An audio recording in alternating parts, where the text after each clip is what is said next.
This episode of Maverick in the Machine is brought to you by Jones Plantation Film. If you haven't seen the indie, soon-to-be cult classic Jones Plantation Film yet, go watch that film. It's available now at jonesplantationfilm.com. That's jonesplantationfilm.com and on most major streaming platforms. Jones! Also, my new film, Barnum World, is out now. And per the Indiegogo campaign we did, it's available everywhere for free. So you can find that at my YouTube channel at Drew Media TV, my Rumble channel. All my channels are basically Drew Media. And there'll be more platforms coming soon. Now, let's start this episode of Maverick in the Machine. Insanity is what I call society. Don't tell me what to do, don't tell me how to be. I don't trust the government, I know they lie to me. They can like my body, yo, for my soul and mind to breathe. All right. I feel like I'm forgetting something for some reason this episode. I've got a Maverick in the building today. Hrvoje Morić. Is that how? I'll give you two more attempts before I hang up. No, just kidding. Hrvoje Morić. Morić. Yeah. Hrvoje Morić. Is it Voje or Voye? Hrvoje. Hrvoje. Okay, just so everybody knows, I don't think this has been done yet. Yeah. His name is spelled Hrvoje, and then the last name is Miroc, which I bet a lot of people say Moroc. Probably, right? It's Moric. It's close to the football player Moric. So you Moric, yeah, there you go. Hrvoje. You guys don't roll the R's over there, do you? Not so much, but it's yay. The J is pronounced like a Y, so it's kind of like Kanye. Yay. Okay. Hrvoje. Got it. Morić. Yeah, you got it. You've graduated now. Okay, I got to say it one more time. Hrvoje Morić. Okay. Got it. Yeah, I was like Hrvoje. I mean, I knew your name, but it's like, and then I forget it and remember it. So I just wanted to spell it out because people should know your name. It literally means, fun fact, it literally means Croat, as in Croatian. So my name is literally the name of my country. So. Really? Because Croatia, in Croatian, is Hrvatska. So yeah. That would be like my name being America. Yeah. Interesting. That's interesting. And you're from Croatia. We'll get into all that. Before we get started, you want to give the audience a little something about yourself? Just give them a heads up. People maybe are not familiar with your work or familiar with you.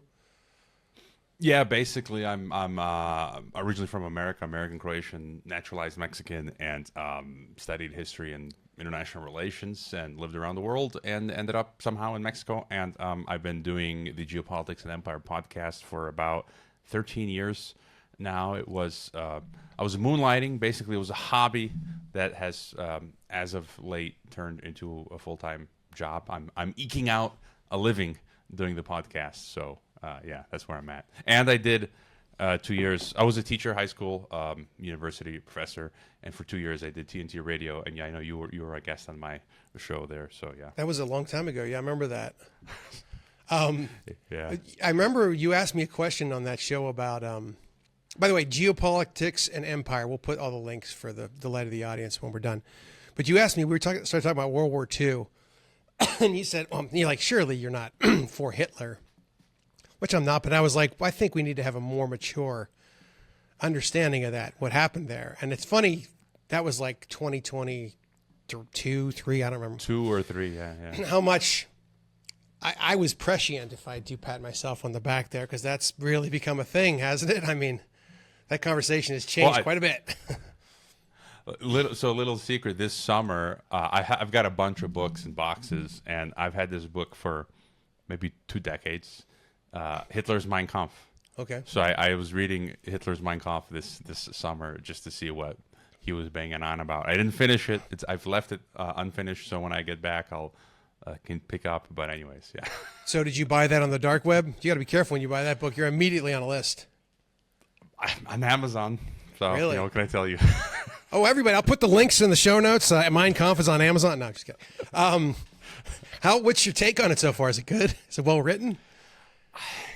I mean, it's tedious. It's long, and he's banging on about politics in Germany, so not as interesting. But then he starts talking about Marx and Jewry, and that's sort of I kind of wasn't able to. I had to put it down because I ran out of time. So yeah. Have you heard some of the like speeches that they've apparently translated with AI?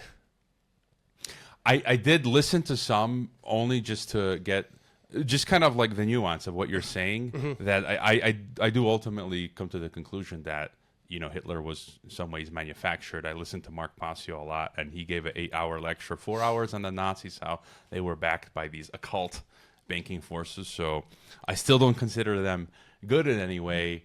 But also because listening to some of those primary sources speeches, you do find primary sources where he does talk about the Jews, but also my people, the Slavs. So we were Untermensch. And in fact, my grandfather, who I knew well, he had been a partisan. Actually, I have it here. I picked it up this summer. I don't know where it is. Here it is. Got it.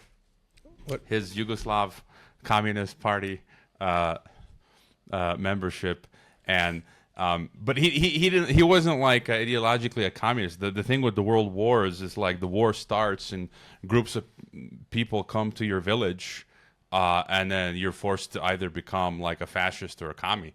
Like you don't have a choice. Right. And he ended up being a partisan, and then he left the Communist Party later, and he regretted it. But he had been for 6 months a prisoner in a German Nazi, I think, concentration camp in Bosnia for 6 months, where they barely fed him. So he managed to survive that. Anyways, that's a little rant. No, that's cool. And that whole situation is very, very complicated. And we're given a very oversimplified version of it to keep us contained in a narrative, because this entire control regime, this, I guess, neoliberal or whatever you want to call it, really relies on that story. They have to have Hitler has to be Satan, and this is what happened, and we were the good guys, and blah, blah, blah, blah, blah.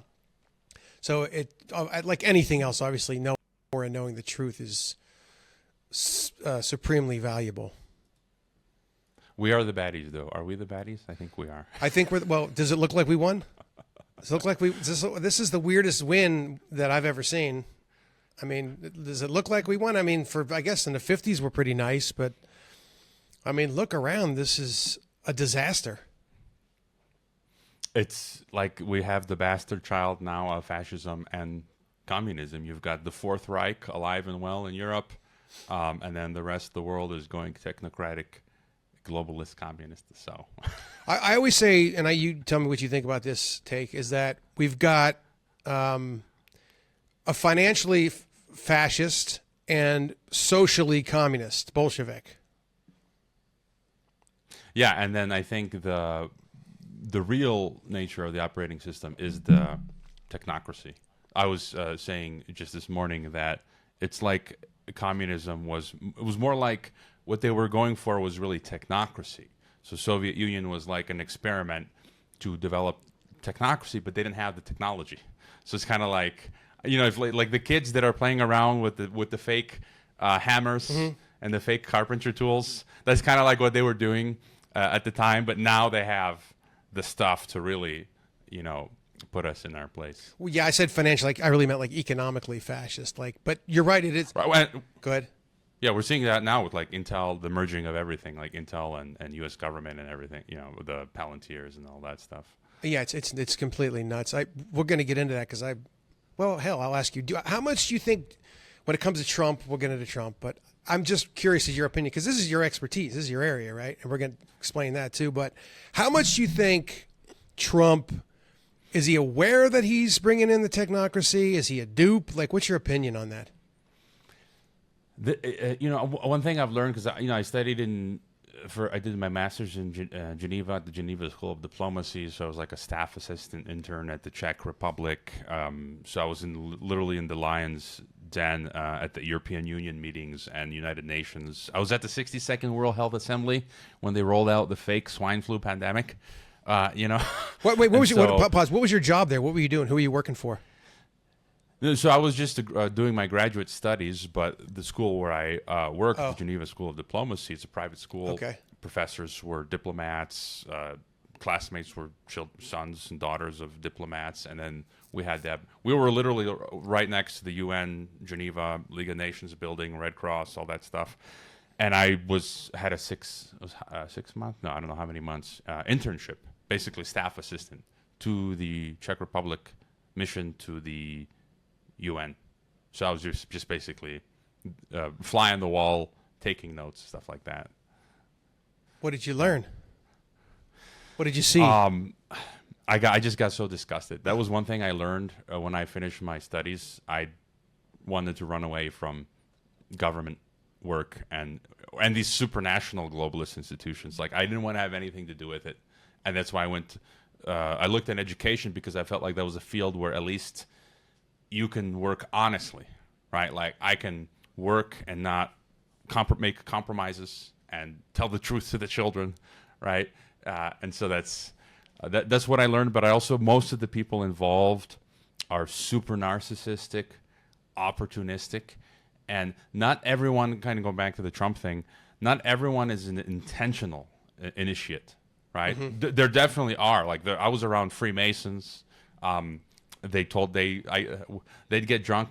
They finally admitted once, after we were coming back from a bar, they were Indians. And I was the guy always like talking about the New World Order and secret societies, and one of the Indian guys like admitted finally, yes, we're Freemasons, and yes, the New World Order. Yeah, you're right, all that stuff. And so some of them are occult initiates, but others are just really narcissistic, opportunistic people who just want money and status.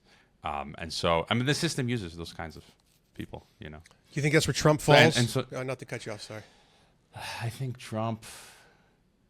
Obviously we can see he's very narcissistic and opportunistic, right? And he wants to be like king, but I think you can't hide being at his level. I think he's had to have seen things, you know. So I think he knows what's going on. I think. Well, that's Mark Passio thing, where you get all these people at a certain level. It's at some point. It's the whole. You've read "Behold the Pale Horse," Bill Cooper. I don't know what you think about that book, but there's that bit where he's like, at some point you have to spit on a Bible, you know, and if you don't spit on the Bible, they're like, oh yeah, good job, good way not to spit on the Bible, you should not do that, and then they're like, keep him down, you know what I mean? Whether that's true or not, but it's the same basic thing, right? You're not getting to a certain level if you're not involved. Yeah, I had one of my classmates, he was from Africa, Gabon. He was a bachelor's student, I was a master's. We're talking about this stuff, and he told me a story about how his uncle in Gabon, Africa, wanted to run for local political office, and he couldn't get in for the life of him unless he became a Freemason. So, and then you see in the U.S. is very common, like when the police, becoming a cop or many other job professions, often like you need to become a Freemason, but. Yeah, I think you gave a perfect example. They have ways to detect who is who, and even our university president, he saw a number of us railing against the New World Order at the time, and he sat us down and gave us a lecture. They have this perverse, like, these psyops they play on you. He gave us a lecture. He said, "There's no New World Order. There's no world government. You guys are, you guys got to tone down the conspiracy stuff." and then a few minutes later, as he's giving us this lecture, this was like at the end of the year, so it was like the final sort of lecture. He's like, "There is a world government, and it's a good thing, and it's coming." Like, he literally said that. So it's just kind of like, if you think it's bad, it doesn't exist. Right. But if you're on board with global governance, the retarded phrases that they use. Like, it's good, yeah, it's right. It's like, well, everything is upside down. There's actually a term for that. That's an occult thing where everything is 180 degrees opposite of what they actually mean.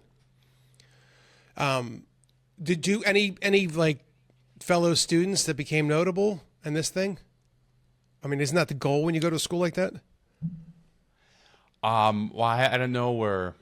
I think some of them, yeah, they went into the UN systems. Mm-hmm. One of my classmates was actually this Chinese guy. His father at the time was China's ambassador to the UN, like big, wow, huge position. So he was my class. I even invited him once for lunch over to my apartment. And anyways, yeah, I haven't tracked where all the people have gone. And people there were from all over the world, like little Iran and US and wherever you like. So, but yeah, I'm sure some of them found their way in to work at NGOs and UN and different agencies. So yeah, I'm- and later in Mexico, I taught at the top private university in Mexico, and some of my students ended up working for U.S. embassies, governments, and stuff like that. I see them on LinkedIn in photos with like Justin Trudeau. I'm like, what are you guys doing? I was telling you guys to fight globalism, not become globalists. Right. So It's got to be. I mean, it's cushy,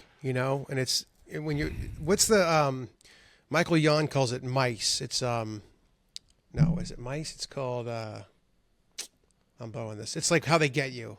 Ego. The C stands for. I don't remember any of it. But anyways, there's like four ways that they can get you, and one of them is ego. You start getting the money, you get the cushy job, you get the car, you get the good dinners, you get the front row seats. Just same thing with acting. For the big actor, you're going to compromise. You're going to go say get the jab because you don't want to lose that part, like Rock. I mean, so one more thing with speaking of, how about this? What's your take on this Mexican president Sheinbaum?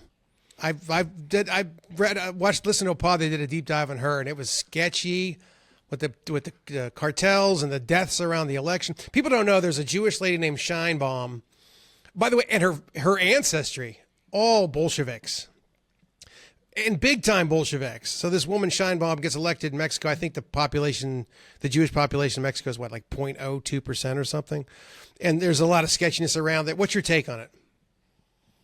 So I'd say, yeah, I haven't done a deep dive on their ancestry, so it's probably as you say.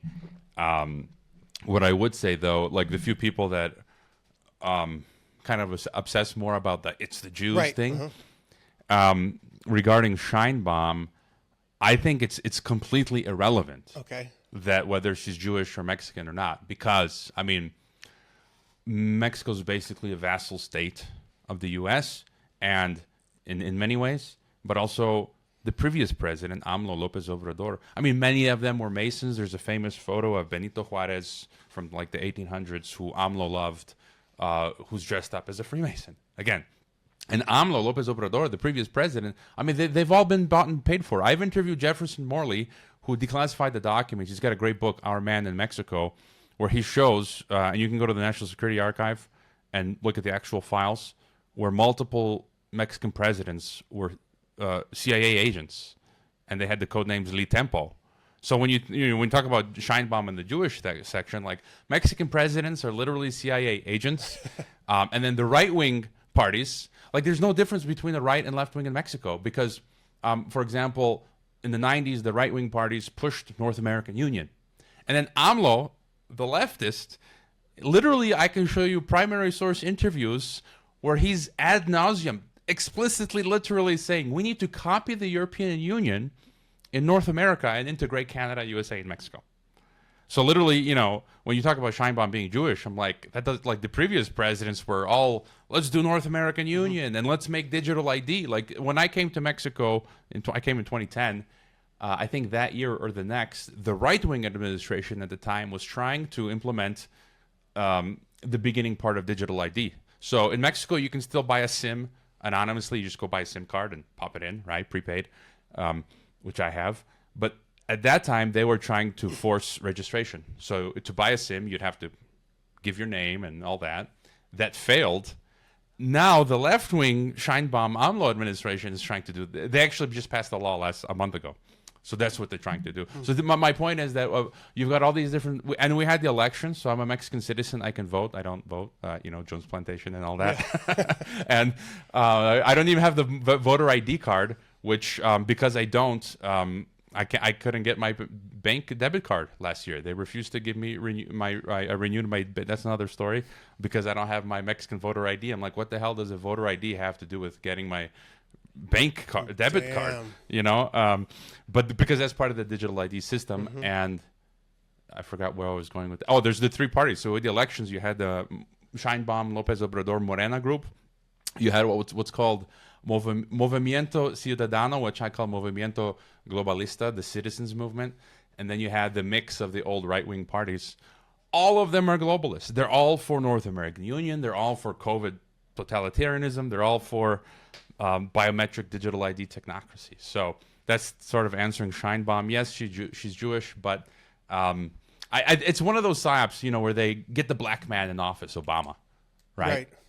Token black man, and so she's like the token woman, and probably, as you say, she's been groomed for this for a long time. She was born in Mexico, but I think her parents or grandparents emigrated to Mexico. So, anyways, yeah. Well, there's a episode of the Pete Quinones podcast which I do like, and I've had him on, yeah. Have you?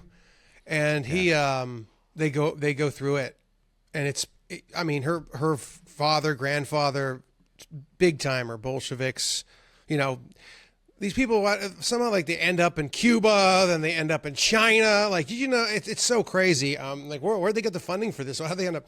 So yeah, like you said, she's probably been groomed. What is the importance of the North American Union for people that don't know?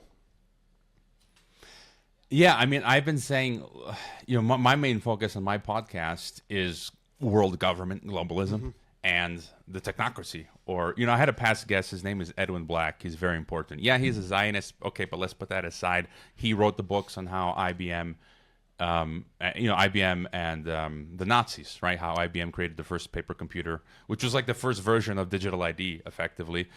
And he coined the phrase called algorithm ghetto, which I really I've heard that before. I've tried to hashtag popularize it.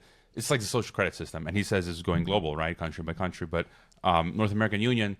So I feel we're headed towards this world state, and I'm a Christian, so also the Bible and Bible prophecy sort of informs my vision, where Revelation and the Book of Daniel talks about eventually we're going to have this one world totalitarian state, and so they want this totalitarian one world federation government, and the way that's going to look, I think, is they're getting rid of nation states now and creating these supranational regional unions, and the European Union is the prototype. It's the prototype for this anti-democratic, technocratic, totalitarian system. Ex-Soviet dissidents like Vladimir Bukovsky called the EU the new European Soviet. There's a really good German doctor. You can get his book for free. I forget his name, but it's called The Nazi Roots of Brussels. So I call it the Fourth Reich. And basically that's the model. And then now they're exporting that to the rest of the world. So like I told you, North American. Here's an interesting thing. So Bilderberg, right? Everyone knows Bilderberg. A lot of their meeting notes were published some years ago from the 1950s until the 80s.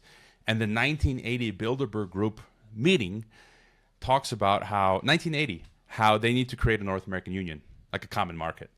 And then you can trace the history. So 1980, and then 1989, you have the Canada-U.S. bilateral trade agreement. And then 5 years later, in 1994, you get NAFTA, Canada, U.S., Mexico. And then, 2000s, you have security, prosperity. And I think 2018, the U.S. MCA, which is proposed by none other than Trump, which is like NAFTA 2.0. And now they're going to have the next review. And so basically, North American Union is copying the EU model. So you're going to have these 10 regions of the world, which will be instead of, it's easier to control 10 states versus 200 states. So you're going to have 10 supranational regions, and that'll be the building of the foundation for the world government. And a lot of people think Bukele in El Salvador is some hero, but again, there was an interview he gave where he said we need to copy the EU and create a Central American Union. He said that 2 years ago. And then the South American leaders say the same thing. And then you have African Union. The EU has been financing the development of the African Union, so they're already working on a common passport and all that stuff. And then ASEAN is the Southeast Asian Union, which the EU is also financing and advising. And Putin is pushing the Eurasian Union.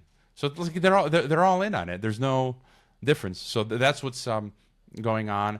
And in some regions of the world, I think they have managed to push this along peacefully, like in the African Union and ASEAN. But I think in North America, they could use, civil war or maybe an invasion with Mexico, like a war with Mexico, as the pretext, which could later be, serve the solution of North American Union. Because think about it, World War II, they had the war in Europe. And the solution was European Union. So we would never fight each other again. So I'm wondering if, and they want to accelerate this. They're behind on schedule. And so I'm wondering, and the Charlie Kirk thing, I think that was to manufacture civil war. And then the side quest, plan B, is maybe invasion with Mexico. I mean, the situation is insane. The cartels, it's really corrupt and it can be dangerous in Mexico. So they are, that's true that Mexico is really nuts with the cartel corruption. But I feel like one of their moves could be to use that to create North American Union. But again, it would just be centralizing power at the regional level. And yeah. Yeah, well, they're just trying to roll it all up. You really think a war with Mexico? That'd be crazy. I mean, I know that they say Mexico's dangerous and everything, and there's areas, but I don't know. I feel like in a lot of ways it's more dangerous here in the States, just because it's like you have a police state. At least in Mexico, you have some freedom in areas. You know what I mean? I mean, I know that there's a lot of this globalist crap going on, but there's areas in Mexico. It's completely, Acapulco is just do whatever you want. Here, it's like a police state, but then you don't have, it's dangerous, depending on where you're at. I mean, where I'm at, it's great, but I don't know. I mean, it's true, but it's hard to explain this in Mexico, even for people who've been living here for so long. It's a complicated paradox where, yes, on one hand, it's true what you say. When people ask me, is Mexico dangerous? I answer, well, I've been here for 15 years, and all of the people that I know are still alive. So that's a pretty good indicator. But, okay, so you can go to Cancun and Vallarta, and I'm in Guadalajara and Mexico City. But that's, on the one hand, yes. But, for example, I live in the city. I've thought about getting a property outside the city. It's dangerous. You can't. Like, if you go too far rural in Mexico, if you're within the city, at least there's some authority or cops who are corrupt themselves, but you still have this aura of they can't go completely nuts, the cartels in the big cities, right? Mm-hmm. But if you're have a rural hideout in some rural part of Mexico, tomorrow you can have a band of cartels show up and just kill you, rape you, take your home. So I hear from a lot of Mexicans, I've been here, I've naturalized. Most of my friends here are Mexicans, and they open businesses, and then they become successful, and then the cartels come and say, pay me every month or we're going to kill you. Like, that stuff happens. People have told me stories. They had their car stolen and they had the GPS tracker in it, and they call the cops, like, we know where it is, can you get it? And the cops are like, we'll get it for you for $2,000. Otherwise we're not going to get it for you. So these are the kinds of stories, and there's extortion and kidnapping happening. So it's like both are true at the same time, kind of. Yeah, it's interesting. I wonder if I'd rather deal with them than the state. I don't know, because the state has the fake sort of law, quote unquote, behind it, the authority. It's hard to say. What was I going to ask you? So where are you from? What's your heritage? Were you born and raised? Where's your folks from? What's your deal? What's your childhood like? Walk me through. So born in Chicago, mm-hmm. So I'm an American, just like you, just like y'all. Mm-hmm. American from Chicago, grew up in Illinois, so American. But my parents are immigrants from Croatia, Yugoslavia, and so I also have Croatian citizenship. Grew up speaking Croatian in the home, and then we moved back and forth a few times. So I did live in Croatia as a kid. I went to high school there, and then we moved back and forth. But I identify first culturally as a Croatian, but also proud American. And so, yeah, basically, Chicago, did bachelor's history, studied in Chicago. And then that's when I started going down the rabbit hole, 9/11, mm-hmm. loose change. And, it's funny because later how the world works, where I'm reading, G. Edward Griffin's Creature from Jekyll Island, Ron Paul, all this stuff, reading all these books. And then later in life, I end up meeting all of them, like Loose Change. Jason Burma's co-did that. And then he, when I was doing TNT, he was the guy who replaced me. I was looking for someone to replace me. I quit. And then he did the 6 months after me. And now I'm in the Independent Media Alliance with Jason and others. G. Edward Griffin, I read his book, in the 2000s, and then 2011, I was a volunteer for his website for a while, and I just happened to be in California with family vacation and to see Soundgarden play, because that was one of my favorite bands, Soundgarden, because they had broken up, and I finally got to see them in 2011. And I asked Edward Griffin's assistant to hang out just for coffee, and she's like, "Hey, Ed wants to treat you to lunch." So Edward Griffin bought me lunch in 2011, and then I met Ron Paul 2 years ago at the Ron Paul Institute. I was a sponsor, so I got to meet him and hang out with his people and had him on the podcast. So, anyways, I'm digressing. So I did my studies, and then I realized, you go down the rabbit hole, you learn about 9/11, false flags, the Fed, all that stuff, and then you realize America's an empire. And I'm like, up until then, I just thought I was a citizen of the United States. I'm just a citizen. It's like, this is an empire. Like, what's going on here? This is the biggest empire in the world. They're just starting random wars in Iraq, killing millions of people, and what's going on? And I just decided I wanted to sort of permanently expatriate from the United States. And my ticket out was Peace Corps. John F. Kennedy created Peace Corps in '61. It's not a bad organization. It's a fun time. It's a cool time. A lot of hippies kind of do Peace Corps. Maybe they use it as cover for soft power and intelligence, but anything these days can be used as cover for intelligence. Whatever you name, whatever NGO, USAID. But I lived in Mongolia for a little over a year. Oh, whoa! Let's pause. I want to hear about this because Mongolia is very interesting to me. What did you do there? Where did you live?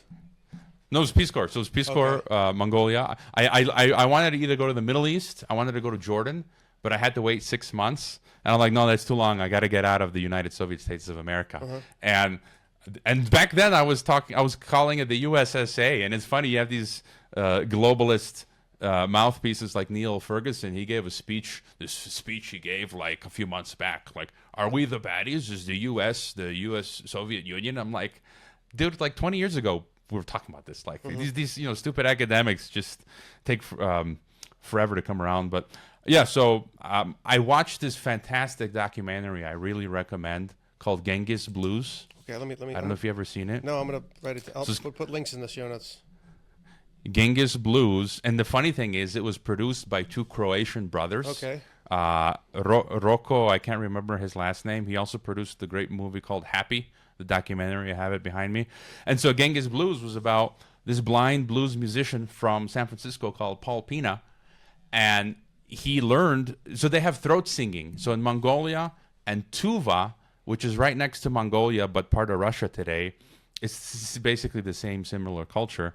They do throat singing where they can sing at the same time 2 or 3 or more tones at the same time. And so Paul Pena learned throat singing through the radio, and then he went on this trip to Tuva, which it's not in Mongolia but right next to it. Richard Feynman, I think, was the famous physicist. He was in the documentary as well. Okay. I think he went there, and that just kind of made me fall in love with that whole region of Mongolia and Central Asia. And I went there. I lived in a yurt in the Gobi Desert in the southern part of Mongolia, and it was amazing. It was wild. Ulaanbaatar is the coldest capital city in the world, so I'd wake up in my yurt in -30, and then you're like under your bed sheets, and you're kind of like working up your will to jump out of bed real quick, start the fire, and jump back into bed. And you just wait a few minutes, and then the tent is hot like a sauna. But yeah, fun times, Mongolia. I absolutely love it. It's got the lowest population density in the world, and I just love being literally in the middle of nowhere. It's just like awesome, in the classic sense of the word awesome, like awe. Yeah. It's like I am, and as far as the eye can see, it's like mountains and desert, and there's nobody for miles and miles and miles. So is that?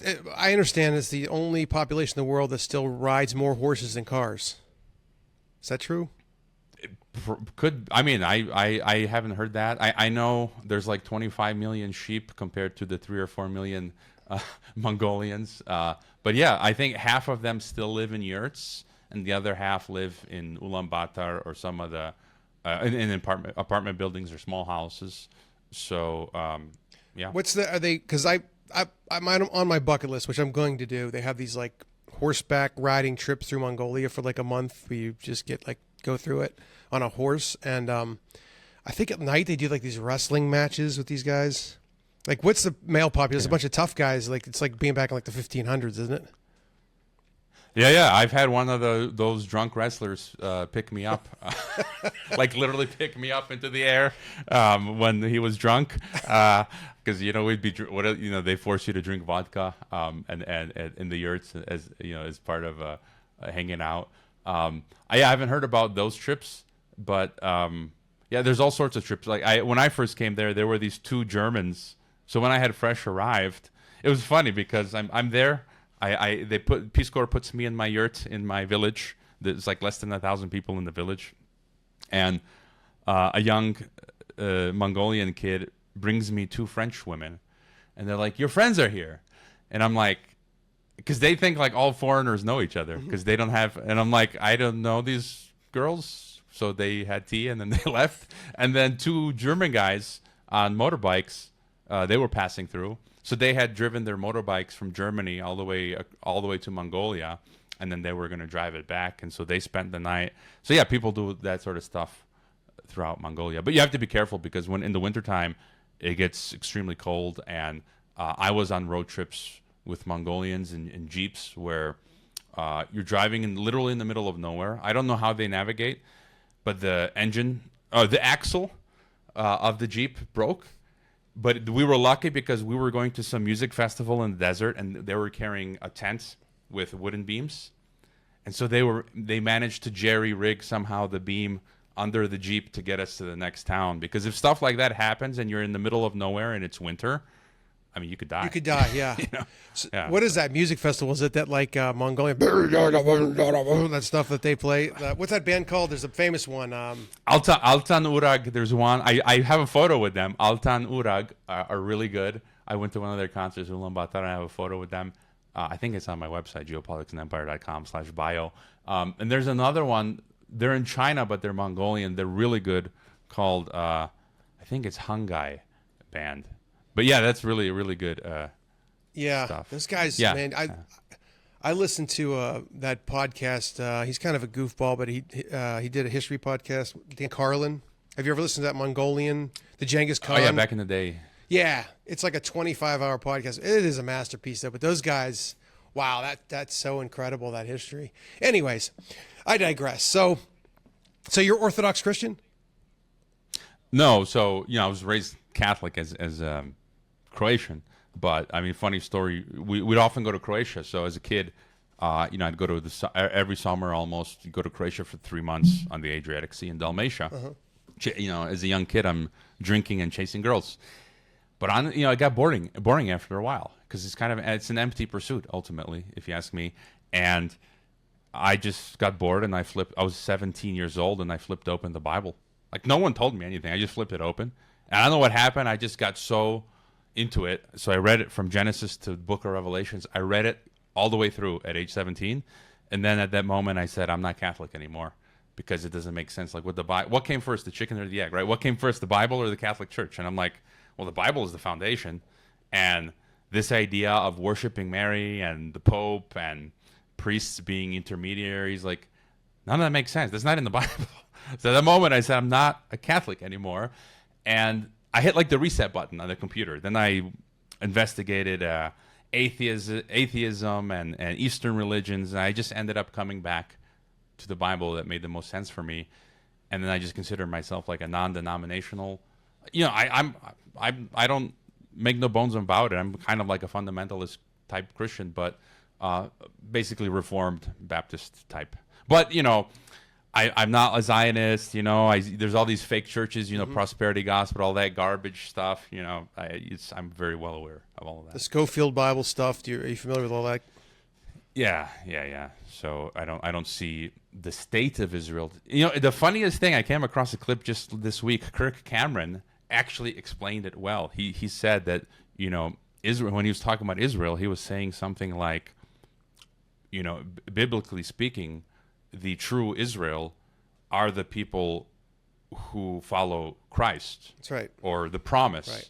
So it's like, for the past 2,000 years, where has Israel been? It's been the people who believe, and even some, so it's not, it's a whole rabbit hole to go down. But yeah, I've had Chuck Baldwin on the podcast. We've talked about that. He's Pastor Chuck Baldwin. He ran for office as well. He's worked with Ron Paul. He calls this stuff out. So yeah. So you just basically have a direct relationship with God, and you're through the Bible. Yeah. Local church. I mean, I think that's also a fallacy. I tried to be like a lone wolf in Mongolia, where you don't go to. And the craziest thing was, that's when I was starting that process of becoming a Christian in that village in Mongolia. So Mongolia is like 90+% shaman Buddhist. What were the chances in the village where I was? There was a Mongolian Baptist church, and so I attended there, and then here later in Mexico. I think a true Christian should go to church, congregate with other Christians, and basically you have the Bible as your authority, and you have a pastor, but your pastor should be the kind of pastor that says, "Don't believe me, check what the Bible says," like verify. Not like these pastors that have these narcissistic egos that want to control. Like the churches, and I've attended. I lived in Kazakhstan as well. I've attended churches in Croatia, Kazakhstan, and they're all of these types of churches that, just follow the Bible, and they don't ask you for money. Like the collection, the tithing thing, like the box is in the corner. If you want to give. If you don't, like we're not gonna bang, that sort of stuff. Beg for money. So yeah, that's I don't want to go too much into me, but like I actually just bought a Bible, the ESV. Is that the?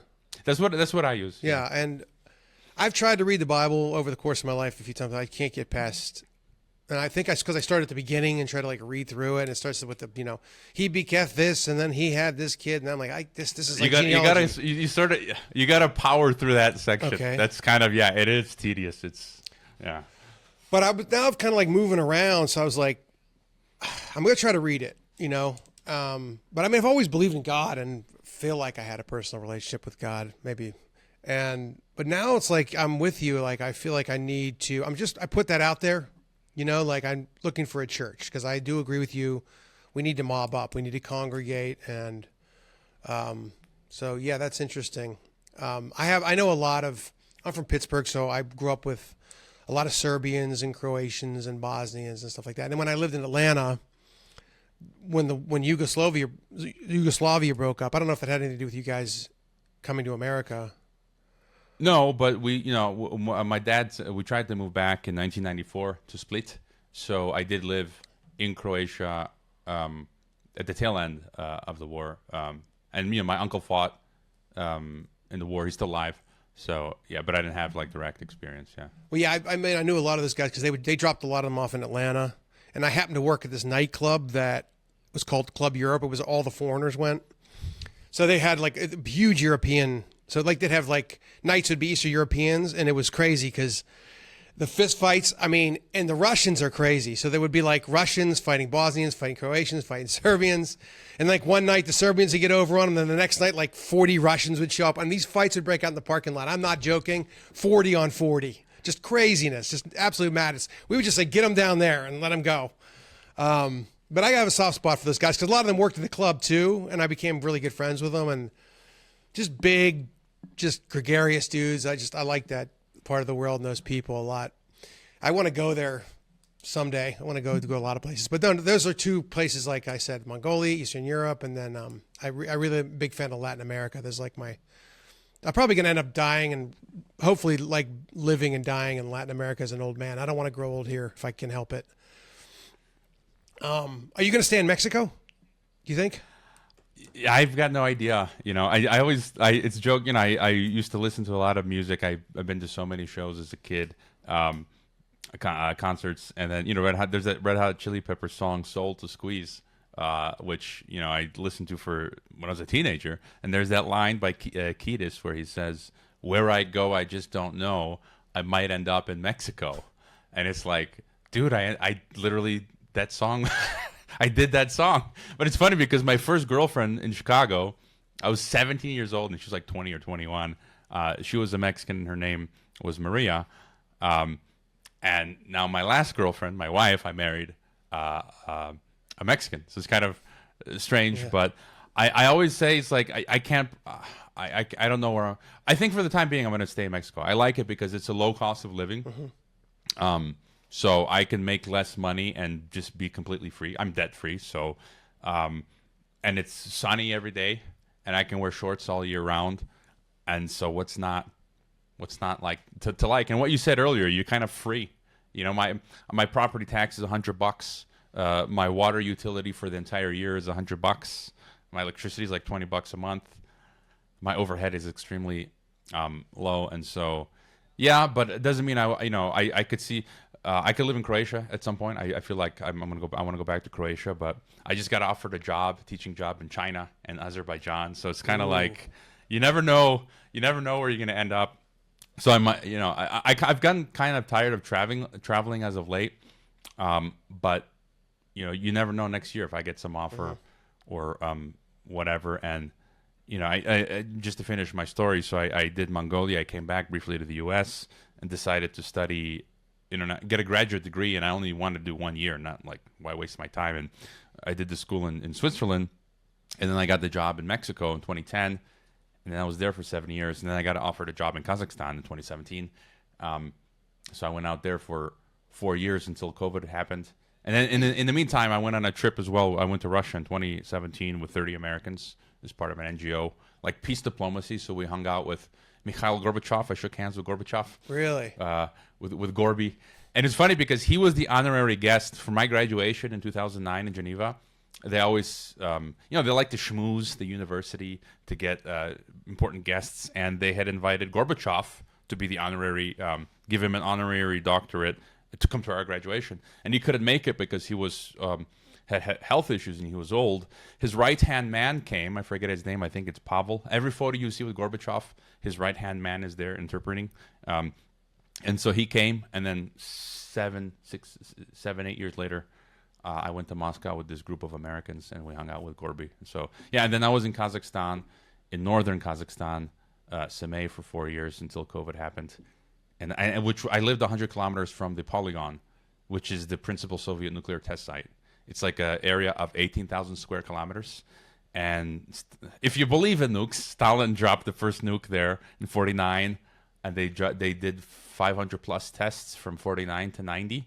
And I actually visited the Polygon before I left Kazakhstan. I drove in. I went to the institute, and the scientists drove me in a few hours, and we got to see like mock underground subways.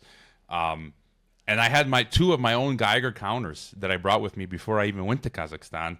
Because if you type in Semey, the first thing you're going to see is deformed children and stuff like that.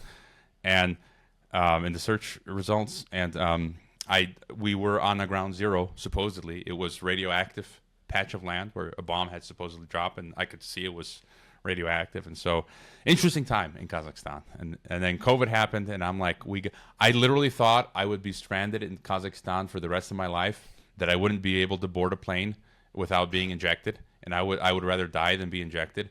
But we found a way to make it back from Kazakhstan to Mexico. I've never done a PCR test in my life or injection. So me too, brother.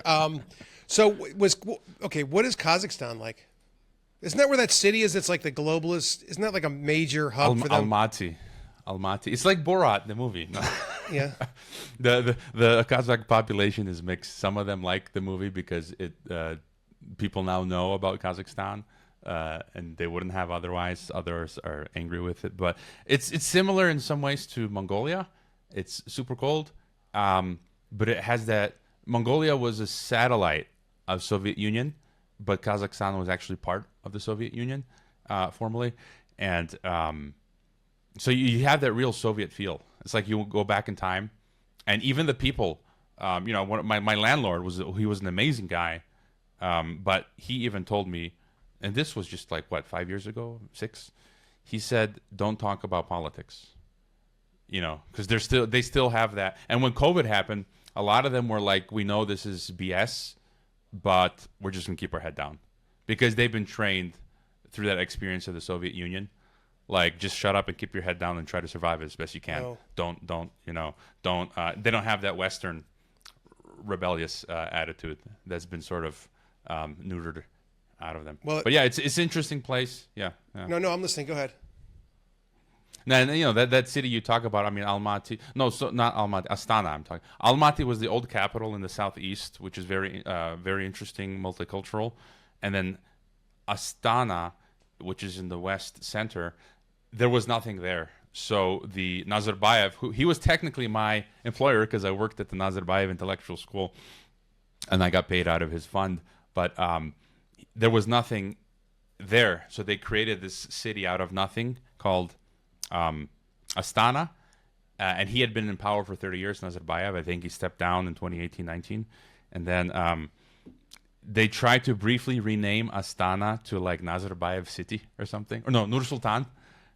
And it was so lame, but then they changed it back to Astana. And yeah, they've got those pyramid structures and stuff. I don't doubt that the guy is a globalist Freemason, for sure. I visited his private library foundation. We did the Model UN, so we got to go in there. And yeah, and they say that he came up with the Eurasian Union idea in 1994.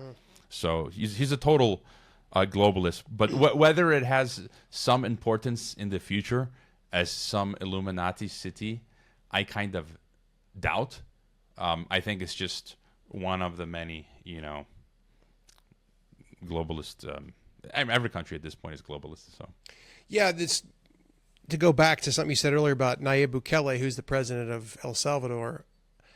I was there. I went around El Salvador, and I loved it. I mean, one more little thing, and you'll know this. When you travel to these countries, especially so-called third world, in air quotes, the people, the humans that are there are like the nice. Everywhere you go, people are just amazing, right? And that's what sickens me so bad about all these globalist, Fabian socialists, which is what I think we're into now. They're just such disgusting scumbags, anti-human scumbags. Like, if we didn't have to deal with this, I mean, the world could be so peaceful, but it's also our fault for kind of believing in arbitrary authority. But I don't know where I was going. Oh, Bukele. I was there. People love him. The place was amazing. And I think I did a video a long time, some dumb little video on my YouTube channel about, I was walking around and going, this place is great, and he's doing a great job. He definitely used like the force of the state. But you're telling me you think he's in on it too? There's nowhere to go. I guess you could find a little more breathing room some places, I think we're at the stage of there's no political solution.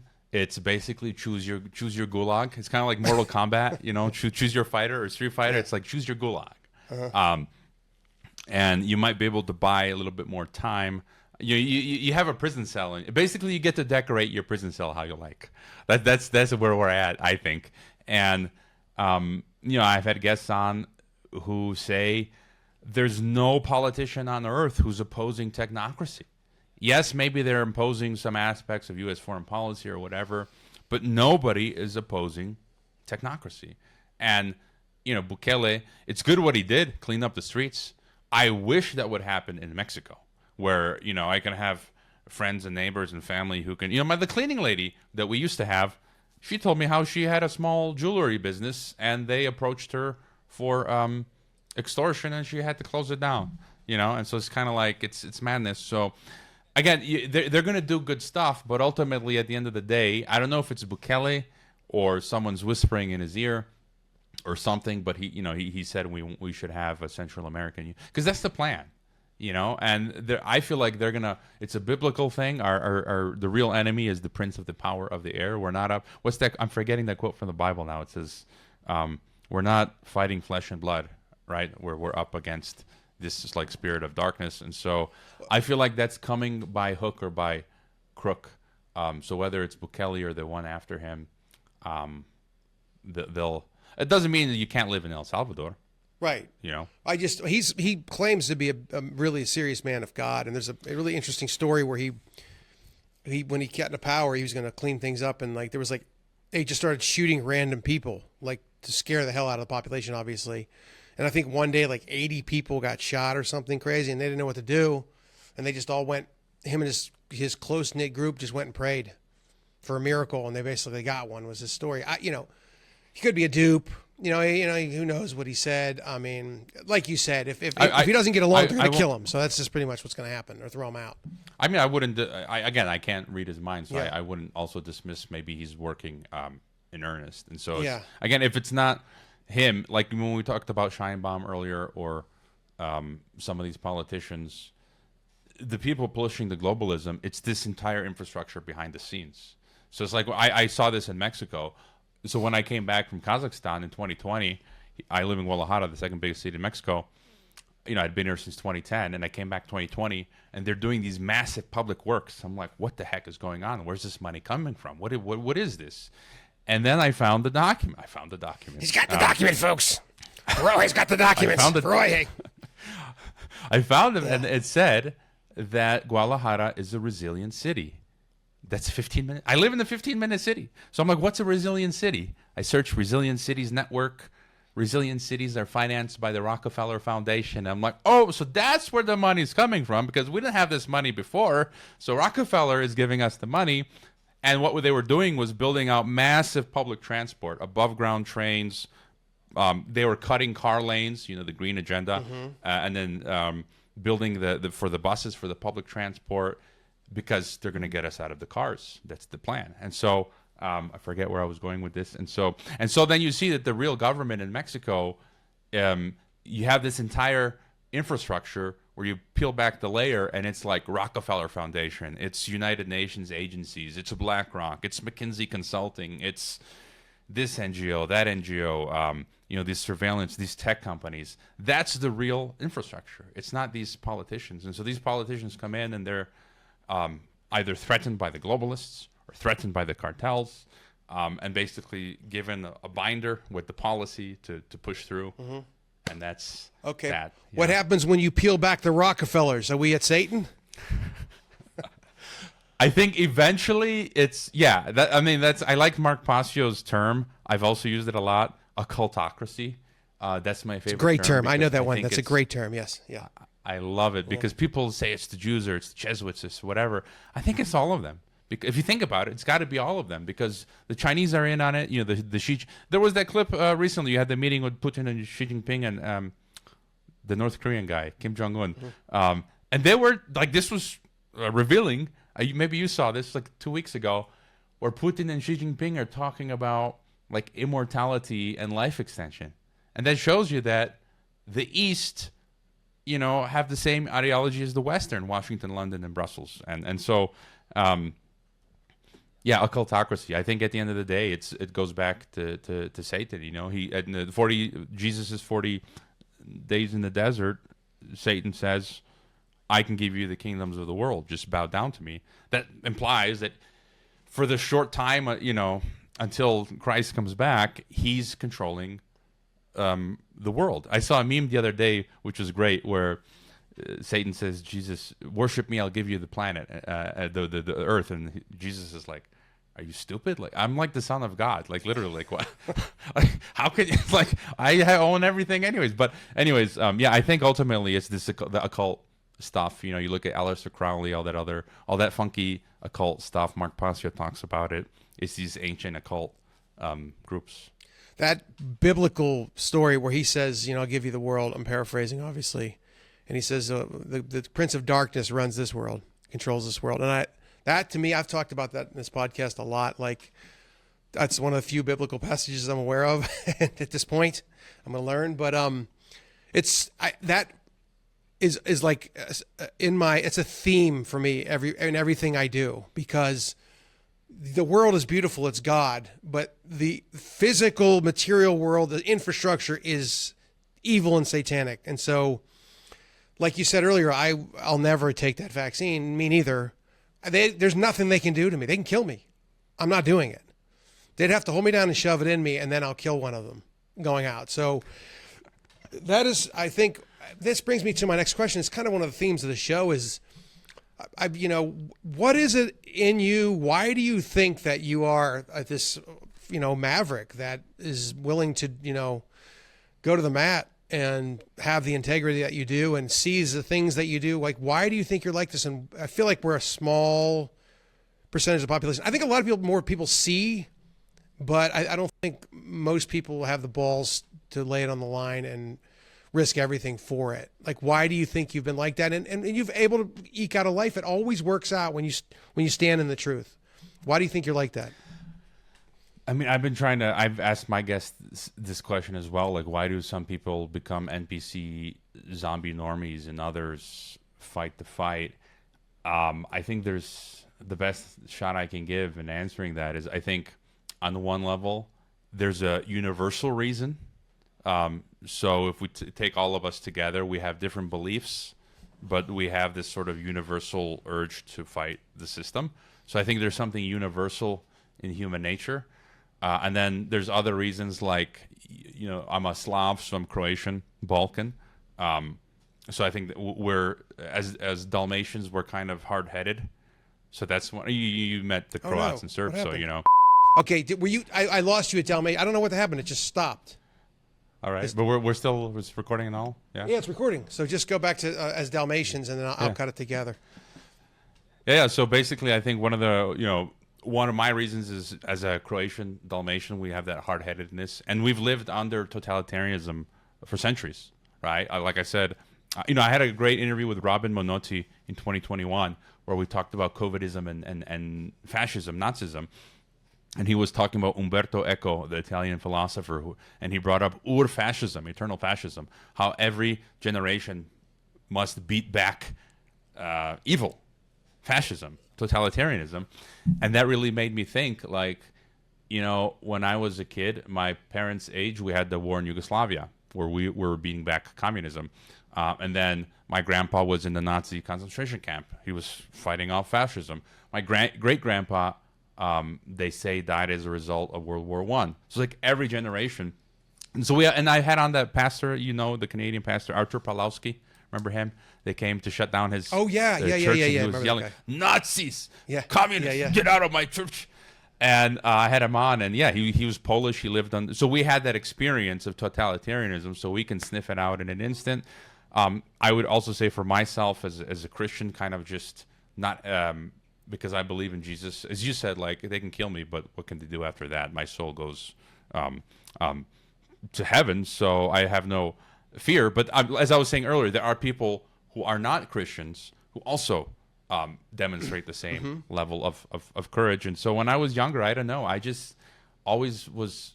I read a lot, so I was always intellectual, trying to be intellectual, and read, and basically just concerned with the truth. It's like, I want to know. For me, the truth was like on a pedestal. I want to know what the truth is. I want truth and justice to be applied, and so I always just searched for it.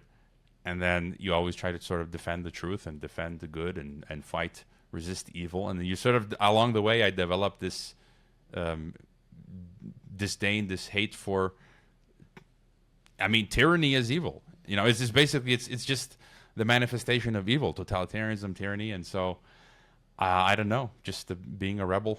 I don't have the exact recipe of how that came about, but yeah.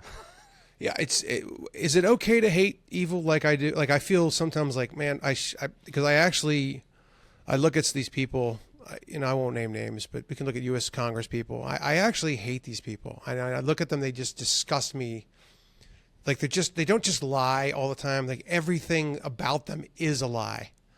And it's like, and some of them, if you're a Satanist or a dark occultist or whatever you are, I actually have more respect for you than somebody that just like wants to make a bunch of money. You know what I mean? At least you have something you believe in, but I don't know. I came into this world with a sword, and I have no problem going to the mat and doing what needs to be done. And does that make me, and I wonder about that. It's like, well, God made me this way, right?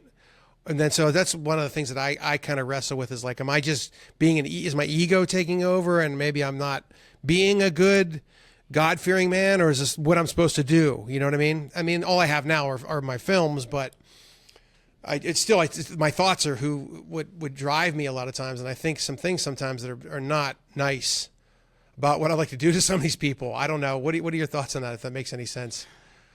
No, I'd say the same. Like, even for Christians, it talks about when you become a Christian, you're in the process of sanctification. So you're still going to be sinning every day.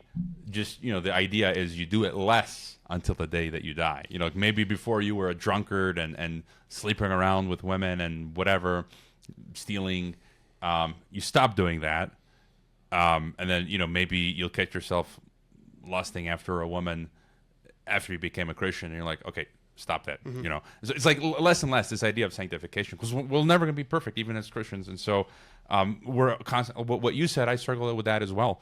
I think disgust is an okay feeling. So I have that same disgust as you. It's strong disgust, but the Bible says we're supposed to love our enemies and give them a chance to repent. And I believe that happens as well. You know, you had that story of the son of Sam, you know, that New York killer in the 70s, serial killer.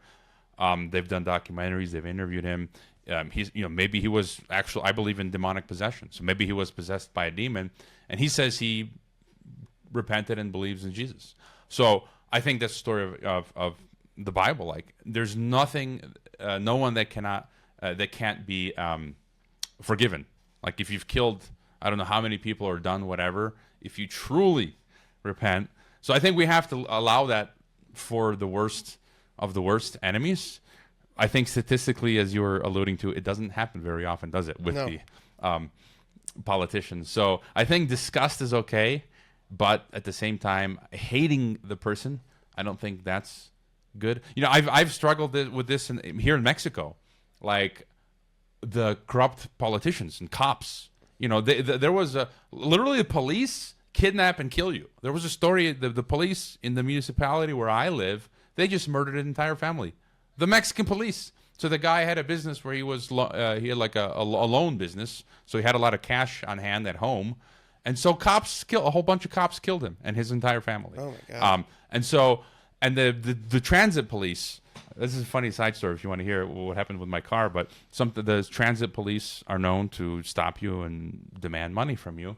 And I was talking to one of my Christian friends at church, and like you, if I got into that confrontation, I'd be like angry and I'd be fighting with the guy, like kind of like that feeling of, you know, this guy's evil.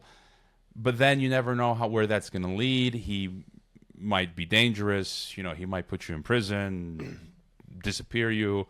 And my friend told me experience he had. He was pulled over by a corrupt cop for speeding to Mexico City or something like that. Or he didn't do anything wrong, perhaps. And he said he had a calm Christian-like disposition. He said, look, I'm Christian. I don't pay bribes. That's corruption. You know, do what you have to do. Just calmly, you know. And in the end, the cop ended up somehow just letting him go. And I think that's that Christian principle of, you know, there's a time when you do have to pick up a sword, but generally we shouldn't have, you know, you're supposed to love your enemies and suffer. But yeah, it's I don't have the answer for that. It's constantly wrestling. Yeah, I'm with you. Like, the hating makes me angry, and then that's rage, and that just makes me miserable. Also, you have to laugh at the whole thing. You know, the cosmic joke. I mean, God is the ultimate prankster. It's a big cosmic joke. I mean, I think, and then yeah, like you said, if it comes at you, I'm ready for it. But I mean, obviously, if your home is burglarized, like when I first came to Mexico, it was a home I rented that was not in a gated community. It was in the span of 2 years burglarized 3 times. That's a bad feeling. While I was not home, and I was literally like thinking I'm gonna get a gun and sit on my couch and turn out the lights, pretending I'm not home, and wait for them to break in the 4th time with my gun. Yeah. And look, I have no qualms. Like, honestly, my conscience would be clean. If you come into my house to do evil, I will shoot, kill you, bloody you to death with a bat. The Bible says that's okay. You're defending the innocent. That's perfectly fine, you know. Right. But it depends on the context, right? Right. It depends on the context. It's like, if you weren't in my house, where would we be? You know, you came here. All right. Well, let's look. We're getting on time. I don't want to keep you for too long, but I want to ask you, since you're the global occult Fabian socialist, Jewish power cabal expert around here, where is this going?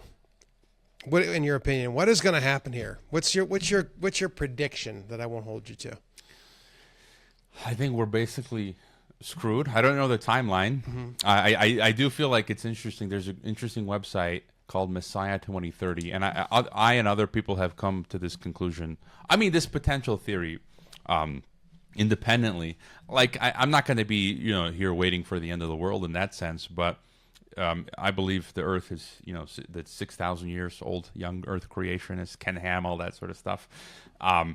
And you had the 4,000 years before Christ, and now 2025, and you have that symbolism of six day. A day is 1,000 years. So there's kind of some logic that maybe in the 2030s Christ returns. Maybe he doesn't. Maybe it takes longer. But that kind of would explain the obsession of the elites of Agenda 2030, why they want to get the world government together by 2030 and all that stuff. That's one thesis. But ultimately, I think we're headed towards a totalitarian world state, and all of the countries will be put into regions, and it's going to become a world federation. All this talk about BRICS, it's a joke. All the BRICS countries are globalists, Putin and Xi Jinping and all those leaders, and they are rapidly installing technocracy in every country. So it's the algorithm ghetto. So they're going to get rid of cash, physical identification. It's going to be all smartphones, where you have to have a phone and a digital ID, and basically every function of life is going to be outsourced to that digital plantation, and you won't be able to function without it. It's already beginning to happen. And so work, travel, buying food. Edwin Black told me in the algorithm ghetto, you won't even be able to buy bread without the permission of the state. And your neighbor won't want to help you, because if he does, he'll be locked out. So what's the point? And I've had, the Department of Homeland Security in 2022 banned me from PayPal. Kim Iverson did a story on that of my deplatforming and others back then. And then, I had the story last year. I went to renew my bank card here in Mexico. And previously, I always used the official government ID, my U.S. passport and Mexican passport. And I always go to the bank branch. They gave me my new debit card. All's good. And I went last year, and oh, no, sorry. We don't accept passports as government as identification anymore. Only your INE, your Mexican voter ID. And that same week, the UN was having the Summit of the Future, where they said, we want everyone to link their bank account to their national digital ID. And I never got I became a Mexican in 2018. I never took out the Mexican voter ID because I knew it would be the basis for the digital ID. And then here I am, 6 years later. You can't renew. The only way to renew your debit now is you got to go get the Mexican voter ID and then come back and use that as your ID, because it's the most complete form of identification. You give your biometrics when you get the Mexican voter ID. Really? And so I'm like, screw you guys, I'm not doing that. And I asked the guy, can you? I opened an account as an American. I wasn't a Mexican at the time. Can you just use my U.S. passport? And he's like, okay. And he was nice. He tried to work with me. He's like, okay, U.S. passport. Oh, but the system asked me for your Mexican visa. Like, I don't have a Mexican visa because I'm a Mexican. Oh, then you got to do the Mexican voter ID. And so, and then here, just more examples. Here in Mexico, we didn't have vehicle emissions tests until 3 years ago. So before 3 years, there were no emissions tests. You can buy a car and drive it, and you're great. They brought this in now, and I already know people whose cars have been declared illegal because they didn't pass the emissions.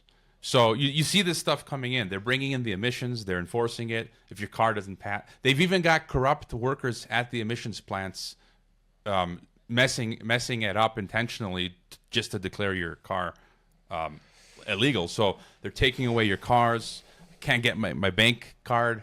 On and on it goes. So I feel this is happening everywhere, from Kazakhstan to Croatia to USA to Russia to China to America to Latin America. I don't think there's going to be an escape, and so the best thing you can do is sort of may the odds ever be in your favor. Prepare decorate your gulag as best as possible. Try to get to have your own water source. Like, I've looked at places just on the outskirts of city where I am, properties where you have your own well, so you got water. You can grow food, and you can grow vegetables, fruits. You can have some animal for meat. If you can do vegetables and chickens as a minimum, you can have a good protein and fat source in your vegetables. I mean, that's sucks. I'm not saying life is going to be great, the greatest diet, but you can actually start with that and survive. You know what I mean? Yeah. But I mean, it's a bleak. Go ahead. It's a bleak future, but I think I just can't see. I mean, every day I look at the news and the people who follow me and are paid subscribers. I do a weekly analysis for paid subscribers. I summarize the week's news in a week, in an hour, in audio, video, and written format. And it's like literally week by week, this is the trend. This is where we're headed. And you got these people like, you're black pilled. You did a great meme I shared that you posted. It's like black pilled. It's like these people like talking about white pills. I'm like, where are the white pills? Like, seriously, I can't. I lost my debit card. Soon they're gonna declare my car illegal. Like, what the hell's the matter with you people? My white pill is that God is writing this entire story. That's my only white pill. So that's what I mean. I don't think black pilling means that, oh, you don't see all the great things that are happening. It's all going in the wrong direction, except for there's a few things. But mine is it. But the thing is, it could be 1,000 years. Like, that's what I want to ask you. I think America for sure breaks up in the 2030s. That might be related. I don't know if you're familiar with Martin Armstrong's work and his. I've interviewed him. Yeah. Oh, you have?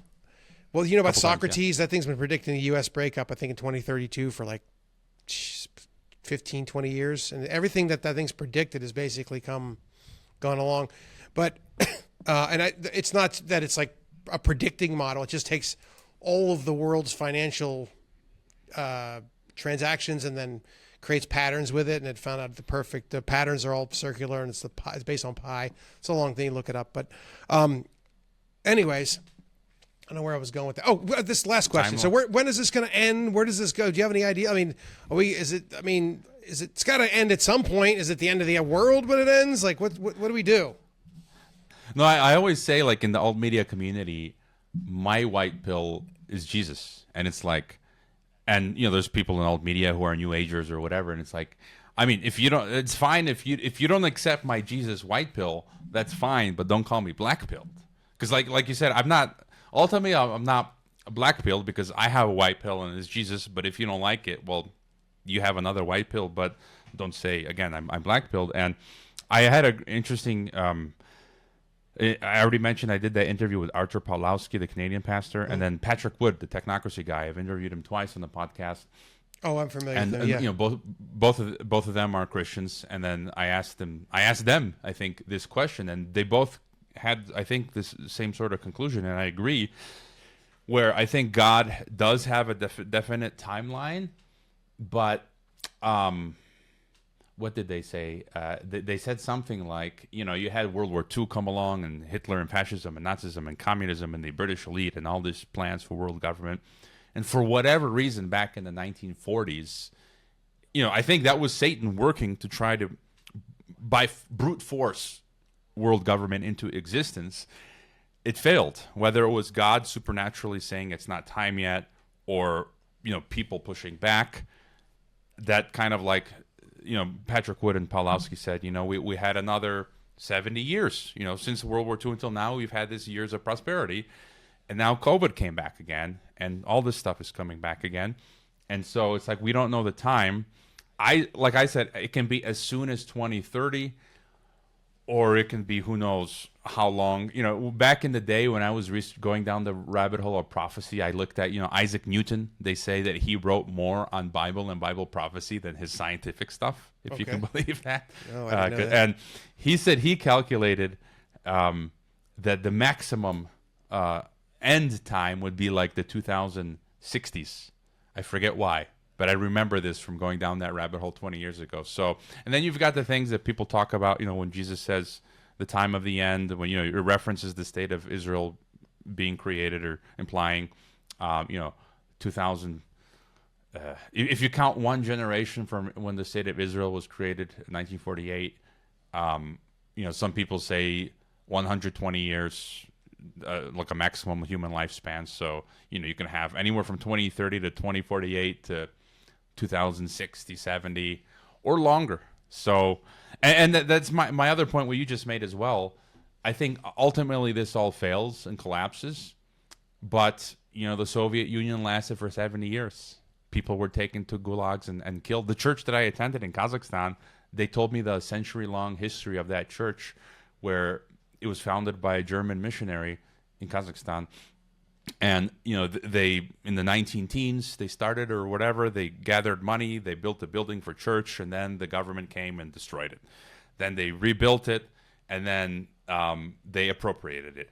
And then they came in one day and took all of the men, and they were disappeared and never heard from again.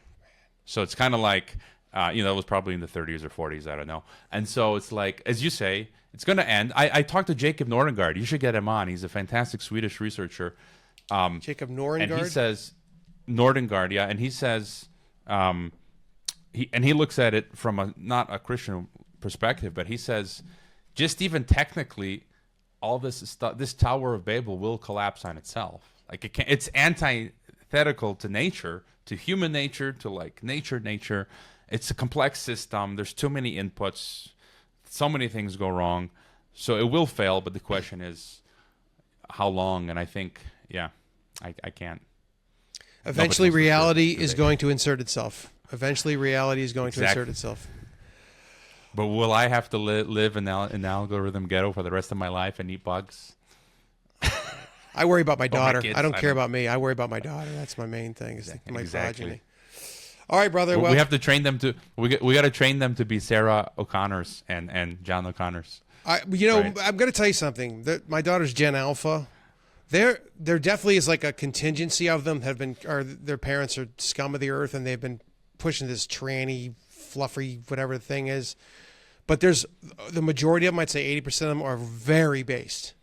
Just that is a small white pill we can end the show on. Very base, like they're really because there's like they can see what's going. They laugh at all this stuff. I tell people this all the time, but my daughter was on like playing video games online with one of her friends, and somebody said something about Biden and Trump or something, and she said, "Well, just so you know, all presidents are criminals." I was like, "Yeah, that's my daughter, man. That's my girl." All right, where can people find you before we get out of here? And thank you so much for coming on, man. I've really enjoyed talking to you. I'm looking forward to meeting you in person. That's going to happen at some point. I hope so. I forgot to say, I can't believe I'm on the Jones Plantation Guys podcast. I loved the movie, and they're gonna have to get you on soon on my podcast to pick your brain. And that's another white pill. What you just said about the kids. I think just the camaraderie and just being in the battlefield with all of us together. I think. As much I don't like Alex Jones anymore, the guy's a flipped total globalist, but he used to say something. What did he say? Roy, come on, man. That's a bad one. I can do them all right if I practice. I'll get into it. He used to say resistance is victory, which I think is also a white pill. Just the fact that resisting is a nice white pill. Yeah.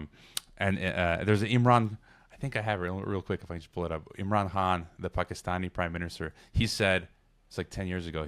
15. He tweeted, "If victory is certain, even a coward will fight. But real bravery is when one dares to fight. When defeat is certain." Oh, so nice. this is Sparta type stuff. But anyways, I'm at geopoliticsandempire.com, the website, and then geopoliticsandempire.substack.com. Again, people they use different platforms, and then they can become paid subscribers on the Substack. $9.11 a month. That was intentional. Yeah. Or $91.10 annual.